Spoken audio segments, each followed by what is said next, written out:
Isn't it funny that humans, unlike lots and lots of other species on this planet, do not greet each other by sticking our faces in other people's privates? Isn't that, I mean, you see a dog meets another dog, what's the first thing they do? Oh, let's sniff each other's privates. And that's how they get to know each other. And that's what so many species of animals do, because they live by instinct. I mean, we don't, you know, when we see our friends, we don't just grab their crotch and give it a good rub. It's not what we do. We don't see our friends and stick our tongues in their mouths. I mean, those things are not things that we do generally as humans, because we know that there is something special, something powerful about our bodies, and to a certain measure, we respect that. And we respect that there's something about us, that there's something special, something that you just don't go throwing around or putting about, as it were.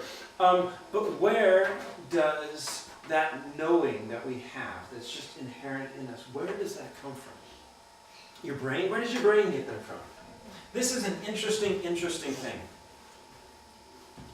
It says, in the Bible, it says the body is not for immorality, but for the Lord, and the Lord is for the body. And this is a really interesting thing, because a lot of times we look at things, we think they're spiritual things and they're physical things. But the Bible gives us this idea that physical things and spiritual things are very intimately connected, that you can't just split one off from the other. Your body's not using for immoral purposes, but it's for, you know, for things that are wrong, things that go against good morals, go against proper morals, but it's for God, and God is for the body. And then there's another one here. You skip down a little bit more. This is wild. It says, don't you know that your body is a temple of the Holy Spirit, who's in you, whom you have from God? So the Holy Spirit, God's Spirit, says that God's Spirit is in you. And it says, you're not your own. You've been bought with a price. So glorify God with your body. And this is an interesting thing. There's an idea in the Bible that God's Spirit can actually live in your body. That your body is a sacred space. That it's not just it's not just, you know, a good container, a good vehicle for you, but it's actually a sacred space that God Himself can live in. And that's a radical idea. But let's just say, maybe, you know, you don't necessarily agree with that view. You don't subscribe to that. Maybe you don't call yourself a Christian. How does this work for you? Because, you know, there's still something in you, isn't there, that you know sets you apart from an animal. You know there's something more in you than just an animal instinct. And there's another place in the Bible that says that God has put eternity in people's hearts. That just, you know, whether you believe in God or not, there's something in us as humans that's just a whole lot bigger than us. It's like we're like the TARDIS. We're bigger on the inside than we are on the outside. And it's just there. I was listening. This shows you how old I am. I was listening to Radio 4 this morning. And there was a program on there. There's a guy talking who he'd come from an incredibly abusive home. His mother was depressed. His father was violent.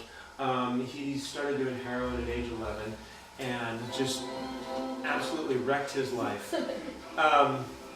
And he committed all these violent crimes, you know, just hacking off people's ears with knives and things like that. Just a violent, thieving, horrible person.